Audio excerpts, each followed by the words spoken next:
Yo. Hello. Hello. សួស្តីប្រូហងបាទសួស្តីបងហ្នឹងខ្ញុំឃើញនៅក្នុង comment វីដេអូប្រូហងឯងគេថាឲ្យប្រូហងឯងខ្លាំងមានដឹងអត់មានអ្នកខ្លះជេរអាឆ្កែមានអាខ្លះជេរអាចុយម្លាយទៀតជេរដំរាយទៀតជួយ ហើយវីដេអូយើងធ្វើឲ្យមើលថាធ្វើឲ្យទស្សនិកជនសប្បាយហ្នឹងណែទស្សនិកជនសប្បាយទេហើយកុំខឹងអីពួកខ្ញុំគ្រាន់តែធ្វើវីដេអូឲ្យបងប្អូនសើចសប្បាយលក្ខណៈកាត់សេតឲ្យបងប្អូនមើលឲ្យសើចទៅហ្នឹងហើយកុំជេរបើសិនជាមើលឲ្យអត់សើចទេជួយចាក់ក្លេចណែឲ្យគាត់សើចហ្នឹងហើយនិយាយវិធានបត់យើងវិញនិយាយពីការជេរបងប្អូនឈប់ជេរទៅបងប្អូនណាបាទគាត់ធ្វើវីដេអូឲ្យយើងសើចសប្បាយទេអញ្ចឹងហើយបើយើងចូលជេរជេរដល់ម៉ែជេរដល់អាឆ្កែជេរដល់អីដូចវារៀងនេះពេកទេបងប្អូន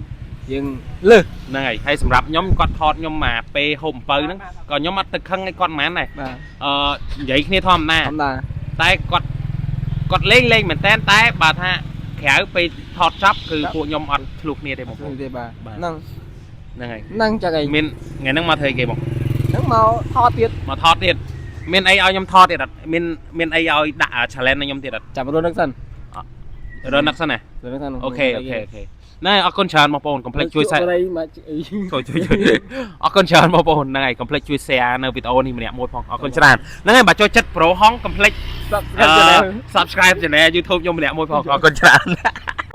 បាទហ្នឹងហើយបងបាច់មើលមកហើយមើលទៅត្រង់ក៏បានហ្នឹងហើយខ្ញុំសួរម៉ៃអីម៉ៃចេះជាងអត់ចេះហ្នឹងហើយបងអាចដាក់មួយបទបានអត់សុខទុកយ៉ាងណាសង្សារចាអើយ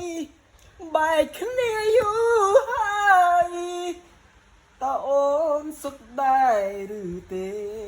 បាទនេះគ្រាន់តែជាការសាកល្បងតិចតួចព្រោះមានបទអីផ្សេងទៀតអត់បងមានអត់